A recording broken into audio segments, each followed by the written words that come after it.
मैं मुकेश कुमार सत्ता। नमस्कार। कहने का मेरा तात्पर्य है कि पिछली वीडियो में जब आपने आईयूपीएसी का परिचय और विटामिन्स के बारे में पढ़ा है, आज हम पढ़ेंगे नए लेक्चर में रुधिर परिसंचरण। क्या पढ़ेंगे भैया? रुधिर परिसंचरण। रुधिर परिसंचरण है क्या? रुधिर परिसंचरण किसे कहते हैं? रुधिर परिसंचरण की खोज किसने की थी? यहाँ से बोर्ड एग्जाम में, कॉम्पिटिटिव एग्जाम में, लगभग वन एग्जाम जहाँ भी पढ़ेंगे, जहाँ भी एग्जाम देंगे, लगभग 1 या 2 क्वेश्चन रुधिर से बन जाता है। रुधिर है क्या? रुधिर का स्वाद कैसे होता है? रुधिर किसे कहते हैं? तो पहले सर्वप्रथम हमें पता होना चाहिए किसने खोज की। तो आइए पढ़ते हैं, चालू करते हैं। रुधिर परिसंचरण। रुधिर परिसंचरण की खोज विलियम हार्वे ने की थी। किसने की थी बच्चों? विलियम हार्वे ने की थी। और विलियम हार्वे ने किस पुस्तक पर अपना वर्णन किया था? De Motu Cordis on the motion of the heart and blood. On the motion of the heart and blood. जैसे कि इस पुस्तक में उन्होंने ब्लड के बारे में विस्तार से वर्णन किया। तो सर्वप्रथम हमें रुधिर परिसंचरण की डेफिनेशन पता होना चाहिए। रुधिर क्या है? सर्वप्रथम पहले हमें पता होना चाहिए रुधिर है क्या। तो रुधिर क्या है? रुधिर एक तरल संयोजी ऊतक होता है। जैसे कि अभी कुछ दिन पहले आरआरबी यानी रेलवे का पेपर हुआ था, एनटीपीसी का पेपर हुआ था, उसी में ग्रुप डी के पेपर में एक क्वेश्चन पूछा गया था, रुधिर एक प्रकार का क्या है? तो रुधिर एक प्रकार का तरल संयोजी, रुधिर एक प्रकार का तरल संयोजी ऊतक है। रुधिर एक प्रकार का तरल संयोजी क्या है भैया? ऊतक है। रुधिर किसे कहते हैं? तो रुधिर जल से कुछ भारी चिपचिपा सा, स्वाद में नमकीन होता है और रुधिर एक तरल संयोजी ऊतक है। जैसा कि रुधिर की मात्रा मानव शरीर में नर में अलग होती है, मादा में अलग होती है। तो स्वस्थ मनुष्य के शरीर में 5 से 6 लीटर होता है और पेशाब में देखा जाए तो 5 से 6 लीटर होता है और पेशाब में देखा जाए 7 से 8%। जैसा कि आप देख रहे हैं कि मानव में रुधिर, जिसमें नर में यानी कि लड़कों में रुधिर की मात्रा ज्यादा होती है लड़कियों की अपेक्षा। स्वस्थ मनुष्य के शरीर में 5 से 6 लीटर पाया जाता है और परसेंटेज में पूछा जाए तो 7 से 8% पाया जाता है। रुधिर एक तरल संयोजी ऊतक है। रुधिर की खोज विलियम हार्वे ने की थी। जैसा कि आप बच्चे देख रहे हैं, रुधिर की खोज विलियम हार्वे ने की थी। रुधिर परिसंचरण का मतलब क्या है? रुधिर का मतलब होता है ब्लड और परिसंचरण का मतलब होता है गमन करना। परिसंचरण का मतलब होता है गमन करना। जैसे आपके गांव में, शहर में आपका एक वाहन चलता होगा, मोटरसाइकिल है या फिर बस है, उसमें लिखा होता है परिवहन। परिवहन का मतलब होता है ऐसी वस्तु या ऐसा चालक जो एक स्थान से दूसरे स्थान पर हमें गमन कराता है या पहुंचाता है हमारी मंजिल तक। तो रुधिर परिसंचरण रुधिर को एक अंग से दूसरे अंग में यानी रुधिर का पूरे शरीर में डिवाइड कराना या जिन अंगों द्वारा डिवाइड होता है, रुधिर धमनी द्वारा या कोशिका द्वारा, इन्हीं के माध्यम से, जिनके माध्यम से रुधिर परिसंचरण हमारे बॉडी में गमन करता है, उसी को बोलते हैं रुधिर परिसंचरण। रुधिर की उत्पत्ति कभी कभार माइंड में आ जाता है कि यदि बालक पैदा होता है या पृथ्वी पर बालक आता है या नए जीव की उत्पत्ति होती है तो रुधिर का निर्माण कैसे होता है? तो रुधिर का निर्माण हमारे शरीर में मेसोडर्म। अब तुम कहोगे मेसोडर्म की उत्पत्ति कैसे होती है? मेसोडर्म द्वारा होती है। तो जैसे आपने देखा होगा, जैसे पिता और माता, पिता से हमेशा शुक्राणु उत्पन्न होते हैं। क्या उत्पन्न होते हैं? शुक्राणु। और माता से अंडाणु। तो जब इनका अर्धसूत्री विभाजन होता है तो एक नई जात की उत्पत्ति होती है। तो यहाँ से 23 गुणसूत्र मिलते हैं। तो 46 यानी कि गुणसूत्र यानी कि जाइगोट हम इंग्लिश में बोलते हैं। क्या बोलते हैं भैया? जाइगोट। क्या बोलते हैं? जाइगोट। और जाइगोट को हिंदी में बोलते हैं युग्मनज। क्या बोलते हैं? युग्मनज बोलते हैं। सुनते जाएंगे, जाइगोट इंग्लिश में बोलते हैं, जाइगोट इंग्लिश में बोलते हैं और हिंदी में बोलते हैं युग्मनज। तो जाइगोट के द्वारा जब यानी कि 46 गुणसूत्र होते हैं तो मादा के गर्भाशय में एक भ्रूण का निर्माण होता है। और यह भ्रूण कई परतों में बटा होता है? 3 परतों में बटा होता है। एक होता है एक्टोडर्म। क्या होता है भैया? एक्टोडर्म होता है। इसको हम बोलते हैं एक्टोडर्म और एक होता है मध्य वाली परत को बोलते हैं मेसोडर्म। क्या बोलते हैं? मेसोडर्म बोलते हैं। और बिल्कुल अंदर वाली परत को बोलते हैं एंडोडर्म। क्या बोलते हैं? एंडोडर्म। क्या बोलते हैं? एंडोडर्म। एक्टोडर्म को बोलते हैं वाय परत। क्या बोलते हैं? वाय परत बोलते हैं। और मेसोडर्म को बोलते हैं मध्य परत बोलते हैं। और एंडोडर्म को बोलते हैं अंतः परत बोलते हैं। सुनते जाएंगे भैया, एक्टोडर्म, मेसोडर्म और एंडोडर्म। एक्टोडर्म, मेसोडर्म और एंडोडर्म। कहने का मेरे मतलब एक क्वेश्चन और यहाँ से तैयार हो गया कि भ्रूण कितने परतों से मिलकर बना होता है? तो भ्रूण कितने परतों से मिलकर बना होता है भैया? 3 परतों से मिलकर बना होता है। अब आ जाइए, जब शुक्राणु, तो हम यहाँ से एक चीज क्लियर हो गई। तो भ्रूण के द्वारा, एक मध्य परत के द्वारा हमारे बॉडी में ब्लड का निर्माण होता है। क्या का निर्माण होता है? ब्लड का निर्माण होता है। हमारी बॉडी में क्या का निर्माण होता है?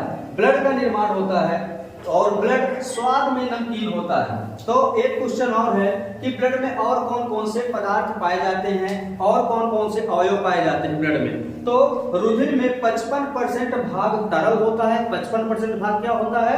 तरल होता है। और जिसे हम बोलते हैं प्लाज्मा। सुनते जाएंगे भैया, हमारे बॉडी में कोई भी चीज होती है 100% होती है, जिसमें कि 55% क्या? 55% प्लाज्मा पाया जाता है। क्या पाया जाता है भैया?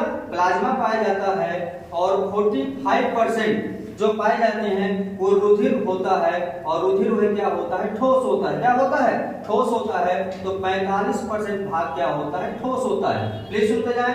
और जो 45% भाग ठोस होता है उनको हम रुधिर कणिकाएं बोलते हैं। क्या बोलते हैं? रुधिर कणिकाएं। अब एक क्वेश्चन आ गया कि रुधिर कणिकाएं भैया क्या है? तो रुधिर कणिकाओं को 3 भागों में बांटा गया है। लाल रुधिर कणिकाएं, श्वेत रुधिर कणिकाएं, रुधिर प्लेटलेट्स। लाल रुधिर कणिकाएं, श्वेत रुधिर कणिकाएं, रुधिर प्लेटलेट्स। जैसे कि आप देख रहे हैं, थोड़ा सा हटा रहे हैं, जिनको स्क्रीनशॉट लेना हो ले सकते हैं भैया।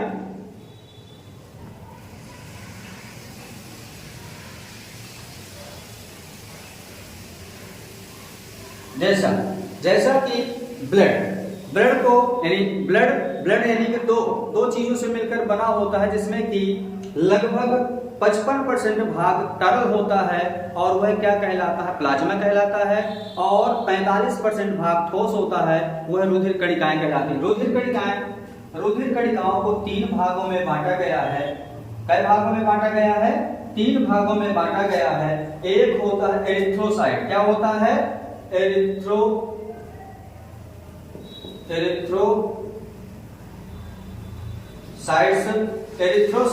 और इनको हम साइड में बोलते हैं आरबीसी। क्या बोलते हैं?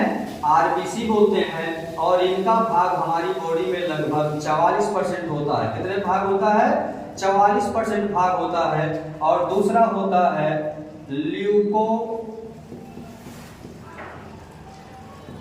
ल्यूकोसाइट्स। क्या होता है? Leucocytes, WBC। और एक होता है थ्रोम्बोसाइट्स। क्या होता है? थ्रोम्बोसाइट्स होता है। सुनते जाएंगे भैया, थ्रोम्बोसाइट्स होता है। और इसको बोलते हैं ब्लड प्लेट। क्या बोलते हैं? ब्लड प्लेट्स बोलते हैं। क्या बोलते हैं? ब्लड प्लेट्स बोलते हैं। सुनते जाएंगे, ब्लड प्लेट्स बोलते हैं। तो आरबीसी, WBC, ब्लड प्लेटलेट्स। अब सुन लीजिए इनके बारे में। आरबीसी की मात्रा हमारी बॉडी में 44% होती है। और WBC और ब्लड प्लेटलेट्स इनकी मात्रा 1% भाग होती है। क्या परसेंट भाग होती है?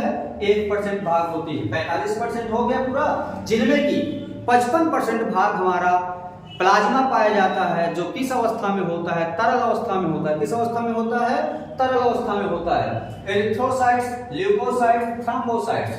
एरिथ्रोसाइट्स, ल्यूकोसाइट्स और थ्रोम्बोसाइट्स। वे सुनते जाएं, जिनमें की आरबीसी की मात्रा 44% होती है, ल्यूकोसाइट्स और थ्रोम्बोसाइट्स की मात्रा 1% होती है। और ये तीनों भाग किस अवस्था में पाए जाते हैं? कि तीनों भाग ठोस अवस्था में पाए जाते हैं। और इन तीनों को संयुक्त रूप से रुधिर कणिकाएं कहते हैं। क्या कहते हैं? रुधिर कणिकाएं कहते हैं। अब इनके बारे में चर्चा कर लेते हैं। जैसे आरबीसी, लाल रुधिर कणिकाएं। आरबीसी लाल रुधिर कणिकाएं, लाल रुधिर कणिकाएं, लाल रुधिर कणिकाएं ये गोल चपटी व इनका रंग लाल होता है। तो आपके माइंड में क्वेश्चन आए कि लाल क्यों होता है। इनका रंग हीमोग्लोबिन के कारण लाल होता है। इनमें केंद्रक अनुपस्थित रहता है, इनमें केंद्रक क्या रहता है, अनुपस्थित रहता है। और इनका जीवन काल 100 से 120 दिन होता है। क्या होता है, जीवन काल 100 से 120 दिन होता है, 100 से 120 दिन होता है। और इनमें केंद्रक क्या भैया, केंद्रक क्या होता है, अनुपस्थित होता है। केंद्रक क्या होता है, अनुपस्थित होता है। बट एक क्वेश्चन यहाँ पर और तैयार करना है आपको। केंद्रक अनुपस्थित होता है बट प्रकृति में लगभग 2 जीव ऐसे हैं, जैसे कैमेल एवं लामा, कैमेल एवं लामा नामक जीवों में, कैमेल एवं लामा नामक जीवों में केंद्रक, उनके ब्लड के लाल रुधिर कणिकाओं में केंद्रक पाया जाता है। ये अपवाद है। और सबसे ज्यादा क्वेश्चन यहीं से मिलता है कि कौन से ऐसे जंतु हैं, कौन से ऐसे जीव हैं जिनके ब्लड में लाल रुधिर कणिकाओं में केंद्रक पाया जाता है। तो कैमेल एवं लामा, कैमेल एवं लामा। अब आ जाइए कैमेल एवं लामा, इनका पूछा जाता है प्रमुख कार्य। तो इनका प्रमुख कार्य है ऑक्सीजन का परिवहन करना, ऑक्सीजन का परिवहन करना है प्रमुख कार्य। जैसे आप देखते होंगे कभी कभार जो खेल दिखाने वाले आते हैं और वो जमीन के नीचे चले जाते हैं, यदि उनको ऑक्सीजन भी 1 या 2 दिन या 2-4 घंटे 3 घंटे नहीं मिलती है तो ब्लड के माध्यम से ऑक्सीजन का प्रवाह उनकी बॉडी में होता रहता है। अब आ जाइए ल्यूकोसाइट्स यानी कि श्वेत रुधिर कणिकाएं। क्या भैया, श्वेत रुधिर कणिकाएं। श्वेत रुधिर कणिकाओं को WBC बोलते हैं, श्वेत रुधिर कणिकाओं को अवर्णीय कोशिकाएं भी बोलते हैं। अवर्णीय कोशिकाएं जिनमें हीमोग्लोबिन अनुपस्थित होता है तथा केंद्रक पाया जाता है। इनका जीवन काल जो NCERT की पुरानी किताबें चलती थी और अब अरिहंत की नई किताबें चलती हैं, थोड़ा सा कुआ स्वरूप है। कुछ जगह 10 से 13 दिन मिलता है और कुछ जगह 2 से 3 दिन मिलता है। बट आप सबसे ज्यादा सही करेंगे 203 दिन। जैसे आपके पेपर में आ गया कि WBC का जीवन काल कितना होता है, तो 2 से 3 दिन होता है। और इनका प्रमुख कार्य होता है जीवाणुओं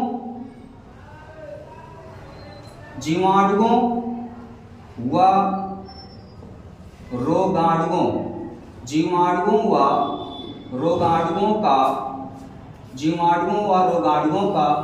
भक्षण करना है, जीवाणुओं और रोगाणुओं का भक्षण करना है। तो इनका प्रमुख कार्य है जीवाणुओं व रोगाणुओं का भक्षण करना है।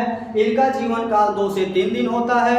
इनमें केंद्रक पाया जाता है और इनको अवर्णीय कोशिकाएं कहते हैं क्योंकि ये श्वेत रंग की होती हैं और इनमें हीमोग्लोबिन अनुपस्थित होता है।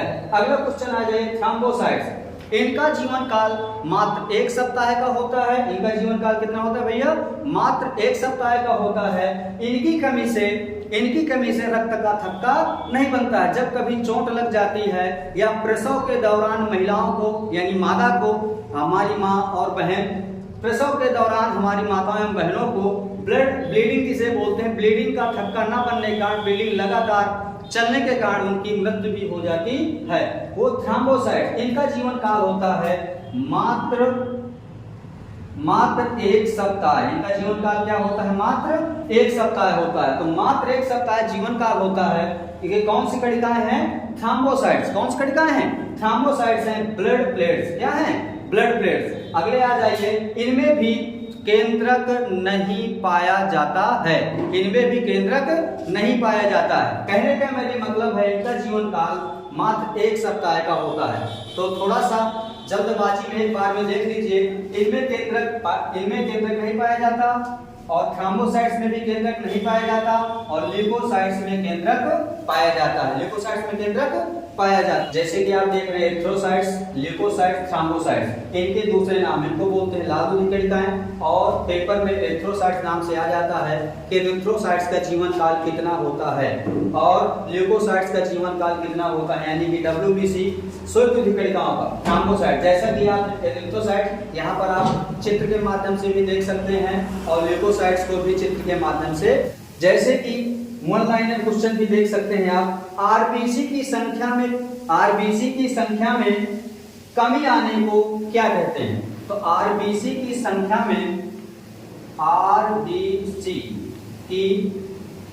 आरबीसी की संख्या में कमी आने को एनीमिया बोलते हैं। क्या बोलते हैं भैया? एनीमिया बोलते हैं। एनीमिया बोलते हैं। क्या बोलते हैं? एनीमिया बोलते हैं। जैसे आरबीसी की संख्या में वृद्धि होने, तो आरबीसी की संख्या में वृद्धि होने को हम बोलते हैं पॉलीस्थेमिया। क्या बोलते हैं? पॉलीस्थेमिया बोलते हैं। क्या बोलते हैं? पॉलीस्थेमिया बोलते हैं। तो एक क्वेश्चन तुम्हारे माइंड में आता होगा, कमी कैसे होती है, वृद्धि कैसे होती है? जो पहाड़ी इलाकों में होते हैं, जो क्या होते हैं, पहाड़ी इलाकों में होते हैं, वहां पर आरबीसी की संख्या में क्या होती है? वृद्धि होती है। और जो समतल इलाके में होते हैं उनमें आरबीसी की संख्या में लगभग थोड़ा बहुत, जैसे कि आप देखते होंगे जो कुछ पहाड़ी इलाकों में रहते हैं या पर जैसे पर्वत किनारे, जैसे उत्तराखंड में चले जाइए, हिमाचल प्रदेश में चले जाइए, वहां के लोग तुम्हें स्किन में गोरे नजर आएंगे। क्या नजर आएंगे? गोरे नजर आएंगे। वहां पर आरबीसी की संख्या में क्या हो जाती है? कमी हो जाती है। आगे देखिए, आरबीसी की संख्या को बढ़ने में लगभग 3 से 4 महीने लगते हैं। आरबीसी की संख्या को बढ़ने में लगभग 3 से 4 महीने लगते हैं। जैसे आप सोचे मैं भी उत्तराखंड चला जाऊं, मैं भी गोरा हो जाऊं, ऐसा नहीं। फिर तो दुकानें बंद हो जाएगी ना, फेयर लवली बंद हो जाएगी, ऐसा कुछ नहीं है। फिर तो सब कुछ बंद हो जाएगा, ब्यूटी पार्लर चल रहे हैं वो भी बंद हो जाएगा, सब कोई उत्तराखंड और हिमाचल प्रदेश चला जाएगा। एक दिन जाने से आप गोरे नहीं होंगे। वहां पर 3 से 4 महीने लगेंगे और 3 से 4 महीने बिताने में आपको समय लगेगा और फिर आप वहां पर आपके स्किन में परिवर्तन हो सकता है। आरबीसी का कब्र का है, आरबीसी का कब्र का है, प्लीहा को कहा जाता है। किसको कहा जाता है भैया? प्लीहा को कहा जाता है। और जो आरबीसी एकत्रित होता है, स्टोर होता है, वो कहां पर एकत्रित होता है? प्लीहा में एकत्रित होता है। जैसे कि आरबीसी से होने वाली व्याधियां हैं, आरबीसी की संख्या में कमी आने को एनीमिया कहते हैं और आरबीसी की संख्या में वृद्धि होने को पॉलीस्थेमिया कहते हैं। क्या कहते हैं भैया? पॉलीस्थेमिया कहते हैं। अब आ जाइए, जैसे कि ल्यूकोसाइट्स। क्या भैया? ल्यूकोसाइट्स। ल्यूकोसाइट्स की संख्या में WBC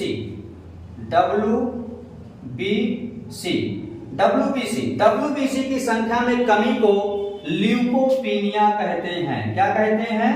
ल्यूकोपीनिया कहते हैं। क्या कहते हैं भैया? ल्यूकोपीनिया कहते हैं। यानी कि WBC की संख्या में कमी को ल्यूकोपीनिया कहते हैं और वृद्धि को, प्लीज सुनते जाएंगे, वृद्धि को आरबीसी की संख्या में यदि वृद्धि हो रही है तो ल्यूकेमिया कहते हैं। क्या कहते हैं? ल्यूकेमिया। ल्यूकेमिया कहते हैं भैया, सुनते जाएं, ल्यूकेमिया कहते हैं। सुनते जाइए, आरबीसी की WBC की संख्या में कमी होने को ल्यूकोपीनिया कहते हैं और WBC की संख्या में वृद्धि होने को ल्यूकेमिया कहते हैं। जैसा कि आप देख रहे हैं, जब आप और इनका प्रमुख कार्य होता है रोगों से लड़ने में क्षमता प्रदान करना, रोगों से लड़ने में क्षमता प्रदान। बट इनकी संख्या में वृद्धि होने पर भी हमें बहुत सारी व्याधियां हो जाती हैं। अब आ जाइए थ्रोम्बोसाइट्स। थ्रोम्बोसाइट्स क्या है? थ्रोम्बोसाइट्स के बारे में बताया है कि इनका जीवन काल मात्र 1 सप्ताह का होता है। इनका जीवन काल मात्र 1 सप्ताह का होता है। इनकी कमी से रक्त का थक्का नहीं बनता है और इनमें केंद्रक नहीं पाया जाता है। जैसा रुधिर का थक्का बनाने के लिए आवश्यक पदार्थ, तो रुधिर का थक्का बनाने के लिए, रुधिर का थक्का बनाने के लिए आवश्यक पदार्थ, रुधिर का थक्का बनाने के लिए आवश्यक पदार्थ कौन कौन से होते हैं? तो रुधिर का थक्का बनाने के लिए जो आवश्यक पदार्थ होते हैं वो प्रोटीन या एंजाइम, प्रोटीन या एंजाइम होते हैं। प्रोटीन या एंजाइम होते हैं। प्रोटीन या एंजाइम, जिसमें प्रोटीन या एंजाइम कौन से होते हैं? प्लीज सुनते जाएं। एक होता है प्रोथ्रम्बिन। क्या होता है? प्रोथ्रम्बिन। एक होता है प्रोथ्रम्बिन और एक होता है फाइब्रिनोजन। क्या होता है? फाइब्रिनोजन। क्या होता है? फाइब्रिनोजन। नोजन। राइटिंग में आपको थोड़ा बहुत प्रॉब्लम हो सकती है, बट यदि आप अच्छे से सुन रहे हैं तो सभी चीजें आपकी क्लियर हो जाएंगी। प्रोटीन या एंजाइम प्रोथ्राम्बी या फाइब्रिनोजन होता है, जिसमें कि यदि पेपर में आ जाए कि सर हम कैसे लिखेंगे, इनमें से दोनों में से कौन सा क्वेश्चन करेंगे, तो पेपर में आपको अधिक क्वेश्चन करना है फाइब्रिनोजन। क्या करना है? वनडे एग्जाम, पीसीएस एग्जाम या कहीं का भी एग्जाम दीजिए, फाइब्रिनोजन करेंगे। क्या करेंगे? फाइब्रिनोजन करेंगे। बट यदि फाइब्रिनोजन का ऑप्शन नहीं दिए हैं तो फिर क्या करेंगे? प्रोथ्राम्बिन करेंगे। जैसे इसमें विटामिन कौन सी होती है, तो विटामिन इसमें जैसे प्लेटलेट्स में कौन सी विटामिन होती है, तो प्लेटलेट्स में जो विटामिन होती है वो विटामिन के होती है। क्या होती है? विटामिन के होती है। और कुछ ना कुछ इसमें आयन तत्व, आयन या तत्व, तो तत्व आबलिक आयन आबलिक धातु आबलिक खनिज कौन कौन से पाए जाते हैं, तो आपको कई बार बता चुका हूं Ca++, मतलब कैल्शियम, और ये क्या लगे? आयन लगे। तो कैल्शियम आयन क्या पाए जाते हैं? कैल्शियम आयन पाए जाते हैं। एक आपने क्वेश्चन पढ़ा होगा प्रतिस्कंदन, रुधिर प्रतिस्कंदन, तो जो रुधिर का थक्का बनने से रोकते हैं उसे रुधिर प्रतिस्कंदन कहते हैं। जैसा कि बच्चों आप आज ने रुधिर पर संचरण पढ़ा को धन्यवाद। जितना ज्यादा हो यहाँ से तैयार करिए। बोर्ड एग्जाम के लिए खास संदेश है, बच्चे यहाँ से भी पढ़ सकते हैं, बुक से भी पढ़ सकते हैं, और आप चैनल को सब्सक्राइब करिए, लाइक करिए, आपकी मर्जी है, मैं फेमस होने के लिए। बट बोर्ड एग्जाम के बच्चों के लिए खास कर यह क्लास तैयार की गई है। धन्यवाद, नमस्कार, मैं मुकेश कुमार। अगले पार्ट के लिए इस चैनल के साथ जुड़े रहिए और रुधिर के बारे में नई नई जानकारियां आपको प्राप्त होंगी। और अगले पार्ट में रुधिर का सेकंड पार्ट मिलेगा, और सेकंड पार्ट के बाद आप पढ़ेंगे हृदय। क्या पढ़ेंगे? हृदय पढ़ेंगे। धन्यवाद।